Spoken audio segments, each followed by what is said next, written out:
Ça y est, on est sorti de l'arc One Piece, ça y est, je ne parle plus de la série One Piece, ça y est, je vous fais des vlogs sur autre chose, ça y est. Salut à tous et à tous les gens, c'est Moketo pour parler de tout, mais surtout de rien, vous l'aurez compris, aujourd'hui on se retrouve pour une nouvelle critique cinéma, on va parler de The Creator, donc le nouveau film de Gareth Edwards, j'espère que je le dis bien, donc qui avait réalisé, alors dans les films que j'ai vus, il a réalisé le Godzilla de 2014, je crois. Putain, déjà 10 ans à l'aide. En tout cas, le premier épisode Godzilla de la franchise du Monsterverse actuel, ainsi que Star Wars Rogue One. Donc ça, c'est les films que j'ai vus de lui. Le reste, j'ai pas vu, donc je peux pas trop faire de comparatif. Mais voilà, réalisateur de ces films-là. Et alors, pour résumer un petit peu ce film, donc l'action se situe en 2065. C'est un film de SF. Et donc, eh bien, on est sur une guerre entre l'intelligence artificielle et l'humanité. Surtout l'armée américaine, puisque en fait on se trouve dans une époque où eh bien un grand créateur a un jour créé des IA très très performantes, et voilà, il y a toute une coalition entre l'humanité et l'IA qui s'introduit de plus en plus dans la vie, que ce soit quotidienne comme militaire, et un jour, sans aucune explication, une IA envoie un missile, une bombe nucléaire à Los Angeles. Ce qui fait bien évidemment des millions de morts, et ce que l'Amérique prend comme une déclaration de guerre. Et donc, eh bien, à partir de ce moment-là, le monde entre en guerre. D'un côté, les hommes, et de l'autre, les IA. Et donc, on va suivre le parcours d'une sorte de renégat, je crois que c'est un ancien militaire, qui effectivement était à la base chargé d'enquêter sur le créateur de ces IA. Il devait un petit peu retrouver le créateur des IA pour voilà, tenter de l'assassiner, tout ça. Et eh bien dans une mission, il va perdre sa femme, et il va être quelques années plus tard eh bien recruté par les forces américaines, parce que il aurait encore des liens avec eh bien ce fameux créateur qui s'appelle qui est surnommé Nirmata. Comme il a des informations assez essentielles sur cette personne, eh bien il est recruté par l'armée américaine pour essayer eh bien de débusquer l'usine d'IA qui se situe en Nouvelle-Asie, je crois que ça s'appelle. Parce que effectivement, ils auraient entendu parler que Nirmata posséderait une arme dévastatrice qui serait capable de détruire Nomad. Nomad, c'est une base stellaire qui scanne un peu toutes les zones de la Terre depuis le ciel, qui scanne tout ce qu'il y a au sol, et qui en fait eh bien, peut de cette manière envoyer des missiles dès qu'il y a dès que voilà, il y a des bases d'IA, etc. Voilà, la grosse machine qu'on voit sur l'affiche, c'est ça Nomad. Et donc, Nirmata aurait créé une arme pour contrer ça, pour tenter de se débarrasser de cette énorme machine qui peut balancer des bombes nucléaires comme bon lui semble. Et donc, le protagoniste, Joshua, est envoyé en mission pour tenter de retrouver cette arme, d'aider les agents, les forces américaines à débusquer cette arme pour en finir avec la guerre. Voilà le postulat de base de cette intrigue de The Creator. Ça m'a fait du bien de revoir de la SF au cinéma, et surtout de la SF particulièrement bien faite. Je suis pas un spécialiste des budgets, etc., mais c'est vrai que quand j'ai fait mes petites recherches et que j'ai vu a posteriori de ma séance que le film avait coûté que, je mets des guillemets, que 80 millions de dollars, j'étais assez choqué, parce que je me suis quand même pris une sacrée claque. Il y a quand même pas mal de moments de guerre, il y a des explosions, il y a des batailles dans lesquelles on arrive à y croire, j'en reviendrai plus tard. Mais voilà, tout ça pour dire que vraiment j'ai été assez bluffé d'un point de vue effets spéciaux, d'un point de vue immersion. Même tous les plans avec Nomad depuis l'espace, ou quand il y a des zones quand il est en train de ratiboiser le sol pour essayer de trouver des IA et tout. Enfin, il y a tellement d'effets bien faits que j'étais assez choqué de comprendre que ça n'avait coûté que 80 millions de dollars. J'étais en mode oui, ah oui d'accord, donc en fait c'est possible de, sans dépasser les 100 millions, c'est complètement possible de faire un film qui tient largement la route et qui t'impressionne. Moi plusieurs fois j'ai vu des plans, j'étais en mode wow, c'est assez grandiose. C'est un film qui, en fait, de ce que j'ai compris, il y a eu ils ont beaucoup tourné en plan réel, donc des plans qui sont vraiment allés filmer, et ensuite par-dessus avec de la post-prod, ils ont rajouté le côté un petit peu plus moderne, pour un petit peu, enfin tout ce qui est bâtiment, tout ce qui est robots, etc. Voilà, tout ça, ça a été rajouté par-dessus des décors réels. C'est pas full fond vert, c'est pas full studio, etc. Et en vrai, ça se sent parce qu'on a des lumières qui sont tellement, j'allais dire palpables, ça ne veut rien dire, mais qui sont tellement dans du juste, dans du réalisme, que vraiment ça se sent. Et donc, effectivement, comme vous le voyez dans les images du trailer, non, honnêtement, c'est un film qui a de la gueule, qui a vraiment de la gueule, c'est pas juste il est bien, plusieurs fois, j'étais en mode, ouais, non, franchement, ça faisait longtemps que j'avais pas vu des explosions aussi impressionnantes, de la SF autant prenante, et ouais, j'étais choqué de comprendre que ça n'avait pas coûté 100 millions de dollars. J'étais aussi sacrément agréablement surpris que le film n'est pas une franchise, c'est adapté de rien, c'est vraiment un scénario original. Je crois que le réalisateur a vraiment écrit ce film, et j'étais agréablement surpris que enfin on nous propose de la SF qui a autant de caractère sans être une adaptation d'une BD, d'un manga, d'un jeu vidéo, de quoi que ce soit. C'est un scénario original et ça fait du bien. Ça fait vraiment du bien. C'est un voyage qui créer un tandem entre Joshua donc et une petite fille. Je pense que vous comprenez assez vite de quoi il s'agit, mais voilà, c'est un voyage qui va rapprocher une sorte de renégat avec une fragile petite enfant robot. Et donc, bien évidemment, on va être sur le questionnement de mais en quoi les IA sont différents des humains. Est-ce que ce sont vraiment les ennemis? Est-ce que ce sont vraiment des abominations? Mais au final, est-ce que ce ne serait pas plutôt l'humanité, le vrai monstre de cette planète? Non, je plaisante, mais petit discours quand même un petit peu problématique que je vais revenir plus tard. Honnêtement, le film, alors pour rester un petit peu dans les points positifs avant d'aborder ce qui m'a un peu plus dérangé, j'ai trouvé que l'univers était ultra riche. Ça, c'est super cool parce qu'encore une fois, comme je le disais, ce n'est adapté de rien. C'est un film original. Et du coup, j'ai été passionné de voir tout ce qui a été construit en termes de mythologie pour le film. Moi, ce qui m'a le plus éclaté dans ce film, c'est vraiment les moments d'exploration. En plus, la majeure partie du film se situe donc en Nouvelle-Asie. C'est un pays qu'ils ont inventé apparemment pour le film. Alors on sait pas vraiment du coup trop où on est. Est-ce qu'on est que en Chine? Est-ce qu'on va un peu au Japon? Il y a certains dialectes que tu reconnais, mais honnêtement, tu te situes pas vraiment. Donc, pays asiatique, on est dans un environnement asiatique, et donc ce qui fait que moi il y a ce mélange que j'adore. Moi c'est une de mes choses favorites. Il y a ce mélange entre ancienneté et modernité et futur. Plus que ça, entre passé et futur. Tu sais, un petit peu à la Miyazaki avec le château dans le ciel, les choses comme ça. Vous savez, ce mélange de...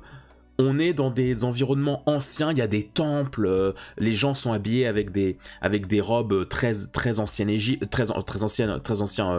Asie, etc. Et en même temps, t'as des robots qui se baladent, t'as des vaisseaux qui viennent apporter des trucs, enfin vraiment, il y a ce mélange que je trouve trop cool. Il y a un petit peu de cyberpunk aussi à un moment, et honnêtement, moi, c'est ça ce qui m'a le plus éclaté dans ce film, c'est la justesse des environnements, d'à quel point dans plusieurs séquences, tu voyais un petit peu comment fonctionne, je sais pas moi, la photographie, la vidéo, comment les robots comment les IA sont insérés dans la société. T'as plusieurs petites histoires entre la cohabitation humain-IA qui sont assez touchantes. Tu as tout ce qui est... Enfin, en fait, toutes les IA différentes, tous les robots différents, que ce soit les robots qui servent à la guerre, comme ceux qui servent à élever les humains, comme ceux qui servent à, je sais pas moi, vendre des services, des choses comme ça, c'était hyper intéressant à voir, à décortiquer. Vraiment, il y a des endroits, j'avais envie qu'on y reste encore plus longtemps, quoi. Tellement je trouvais ça trop chouette de découvrir un peu comment ce monde futuriste fonctionne, comment il vit en période de guerre. C'était assez chouette. Et puis encore une fois, c'est bien fait, quoi. C'est surtout ça, c'est-à-dire que non seulement il y a des bonnes idées, mais en plus c'est bien fait. En plus les effets spéciaux sont très bien faits, donc c'est un régal. Moi, pour moi, il y a un côté immersion qui fonctionne très bien. Et un peu, moi j'ai cette manie un petit peu geek jeu vidéo. Moi je me dis putain, je vois tellement un jeu vidéo dans cet univers, quoi. Genre l'univers est tellement palpable et tellement intéressant à explorer que j'y verrais bien une série, un dérivé jeu vidéo, des choses comme ça. Tellement je trouve ça chouette. Mais par contre, on va un peu attaquer ce qui m'a le plus dérangé, c'est globalement son scénario. Son scénario qui est extrêmement lisse. Tout est un petit peu prévisible.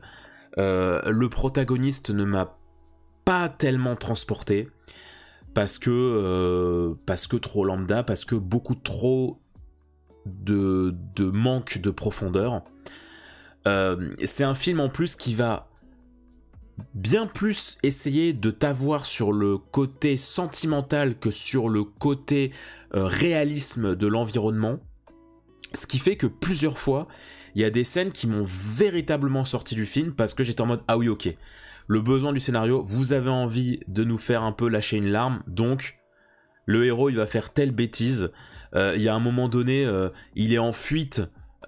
Et puis il y a une scène un peu bizarre qui se passe sous ses yeux, il s'arrête net comme ça alors que vraiment c'est une situation d'extrême urgence. Je ne dis pas ce qui se passe et tout, je veux rester très évasif, mais c'est une scène d'extrême urgence, il y a un massacre à côté alors que le mec c'est un militaire qui a vraiment vu beaucoup de choses assez ignobles au travers du film, hein. Je parle même pas en dehors du film, c'est vraiment au bout de je sais pas combien de temps de film, t'as vu quand même pas mal d'horreur, et là il s'arrête net en mode oh non, qu'est-ce qui se passe et tout, et puis bam, bah forcément un drama et tout, et t'es là en mode mais frère, enfin voilà, il y a pas mal de séquences comme ça qui m'ont sorti parce que les personnages prenaient trop des directions faciles pour suivre le scénario, pour les besoins de l'intrigue, donc ça c'est assez dommage. C'est-à-dire qu'on veut trop te faire tirer ta corde sensible par rapport au tandem de Joshua et de Alfie, l'enfant. Et je trouve ça dommage parce que du coup, ça laisse plein de questions en suspens. Il y a plein de choses sur lesquelles tu n'arrives pas trop à comprendre. C'est ni plus ni moins que le bien contre le mal. Je le plaisantais un peu avec ça tout à l'heure, mais c'est véritablement ça. C'est-à-dire que le discours est lisse au possible de en fait les humains c'est des gros bourrins sans cœur et les IA c'est tout le contraire.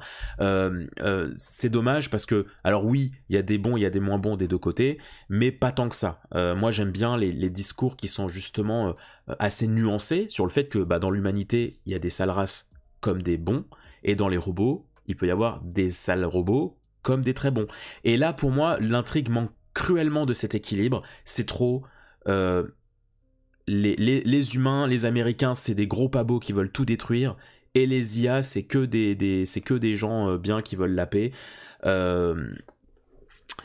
Ouais, voilà, le discours était trop simple à mon goût. J'ai eu beaucoup de mal aussi avec le rythme, parce que j'ai eu beaucoup de mal avec le climax notamment. Le climax est très étrange. Je l'ai trouvé très très très étrange, le climax, parce que on est sur un climax qui va hyper vite. Moi j'étais content que le film dans sa composition allait quand même relativement lentement. Ça ne rushait pas. On était sur une intrigue qui laisse montrer enfin, qui laisse vivre les décors. On était sur un rythme assez posé, et en même temps, voilà, on est poursuivi, tout ça, d'accord, mais il y a quand même des moments où tu voyais que ça voulait te raconter des choses au travers de l'environnement, donc rester un petit moment dans certains lieux pour un petit peu tout te montrer de ce lieu-là, voilà, pour aussi bien comprendre comment fonctionne cet univers, la Nouvelle-Asie, et à partir d'un certain moment du film, au début du climax, il y a tout qui s'accélère, mais à une vitesse sidérante. J'ai pas compris. Je me suis dit, mais attendez, mais pas déjà, Et alors, c'est une critique sans spoil, mais à partir du climax, en fait, toutes les décisions, tous les choix scénaristiques sont hyper étranges. C'est l'accélération, c'est une autoroute. Les personnages prennent des décisions what the fuck. Vraiment, j'ai eu l'impression qu'il me manquait 3 actes. Genre, à un moment donné, je me suis dit, mais c'est pas possible. Je me suis endormi. J'ai manqué 1 heure de film. C'est pas possible que tel personnage il réagisse comme ça d'un coup, tel personnage manque autant de sang-froid, que tel personnage prenne telle décision. J'étais en mode, mais attends, mais c'est pas possible. Genre, tu peux pas prendre des décisions comme ça. C'est trop bizarre. C'est trop bizarre, quoi. Le climax, j'ai eu beaucoup trop de mal. La manière dont se résout le film, j'ai eu trop de mal parce qu'en fait, tu sentais trop qu'on voulait te faire tirer l'alarme sur certains choix, sur certaines relations. Et moi, ça n'a pas vraiment marché parce que moi, je me dis, mais oui, mais là, je les vois, les ficelles, en fait. Je les vois beaucoup trop bien. Donc, non, moi, j'arrive pas à être émotif parce que vous avez complètement rushé. Là, vous êtes passé d'un personnage pas trop émotif qui questionnait qui soulevait des questions très intéressantes. Ah, ça y est, c'est le personnage qu'il fallait que ce soit vers la fin, donc ça y est, on le fait devenir comme ça. Et l'évolution, j'ai trouvé ça très bizarre. Le climax, pareil, il y a une scène à la fin, pour rester très évasif pour ceux qui ont vu le film, on est dans une sorte de champ. On est dans une sorte de champ. Et t'as 2 personnages qui se retrouvent dans un certain contexte, et j'étais là en mode bon les gars, n'abusons pas quand même, n'abusons pas, n'allons pas au plus simple à ce point-là, quoi. Genre, je veux bien qu'il y ait quelques simplicités de scénario, mais à ce point-là, c'est quand même un peu chaud. Donc voilà, c'est un film qui m'a beaucoup frustré parce que j'ai vraiment envie d'aimer ce film, de l'encourager. Parce que une histoire originale comme ça, avec une identité propre comme ça, qui entre dans la SF d'une manière aussi bien, bah j'ai envie de défendre ça, mais en même temps, je peux pas dire que c'est un chef-d'œuvre, je peux pas dire que le scénario m'a vraiment transporté. Ce qui m'a transporté, je l'avoue, et bah c'est le autour en fait. C'est toutes les idées de mise en scène, de réalisation, les machines, la cohabitation machine-humain, la relation entre les humains et les machines, les personnages secondaires. Moi, c'est ça qui m'a plu, plus que la quête principale, plus que son scénario, plus que là où ça veut nous emmener. Voilà, on est sur un équilibrage qui est un peu bizarre entre le politique et l'histoire d'amour. Pour moi, l'histoire d'amour prend beaucoup trop de place, puisque voilà, on est oui, c'est vrai que je l'ai pas précisé dans le résumé, putain, je viens de me rendre compte, mais oui, effectivement, en fait, Joshua veut retrouver sa femme, parce qu'il est persuadé qu'elle est vivante, parce qu'il l'a vue à travers d'un hologramme, alors qu'elle était censée être morte. C'est pas un spoil, hein, c'est le début du film, ok. Elle meurt au début du film, il se rend compte qu'elle est vivante, et donc, bah voilà, il décide de s'allier aux forces américaines, parce qu'il se dit qu'en faisant ça, il va retrouver sa femme. Et donc, c'est une quête pour retrouver sa femme. Mais vraiment cette histoire, je trouve que l'histoire d'amour prend trop de place et nique complètement la profondeur d'un univers assez bien pensé. C'est dommage. Voilà, c'est ce que j'ai envie de dire, c'est dommage. Mais j'encourage quand même grandement à voir ce film. Je suis quand même très content de l'avoir vu au cinéma et en IMAX parce qu'il y a quand même des plans somptueux. Les explosions sont fantastiques. J'ai trouvé qu'il y avait un peu trop de scènes de combat. Pareil, là aussi, un équilibrage que je trouve un peu dommage parce que je trouve que il y a quand même certaines scènes de combat qui sont... En fait, c'est surtout pas mal de la redite, en fait. Moi, c'est surtout ça qui m'a gêné, c'est au-delà du fait que, oui, bon, en tout cas, oui, je trouve que ça prend une place un peu trop importante dans le récit, mais en plus, je trouve qu'il y a quand même certaines scènes qui se répètent un petit peu. Typiquement, Nomad est quand même utilisé beaucoup de fois, quand bien même les explosions sont très bien faites, et je peux comprendre que vous vouliez vous en vanter, parce que honnêtement, la post-prod est assez efficace. Malgré ça, je trouve qu'il y a quand même une certaine grosse utilisation on va tout bombarder, alors que ce qui est le plus intéressant dans ce film, c'est censé être la poésie de la machine et de ce qui existe encore, plutôt que passer autant de temps sur la destruction. C'est ça que j'ai trouvé dommage aussi, c'est de passer autant de temps et de travail sur la destruction plus que sur ce que vous avez construit. Voilà, c'est mon avis pour The Creator. J'espère que cette critique vous aura plu, qu'elle vous aura donné un petit peu envie d'aller voir le film. N'hésitez pas à aller visiter les différents contenus de la chaîne. Voilà, vous avez le catalogue qui s'affiche un petit peu par là. N'hésitez pas à vous abonner, à mettre un petit pouce en l'air. Et puis on se dit à très vite pour du prochain contenu pop culture sur cette chaîne. J'allais dire sur la scène. Ça n'a aucun sens, moquette. Allez, des bisous.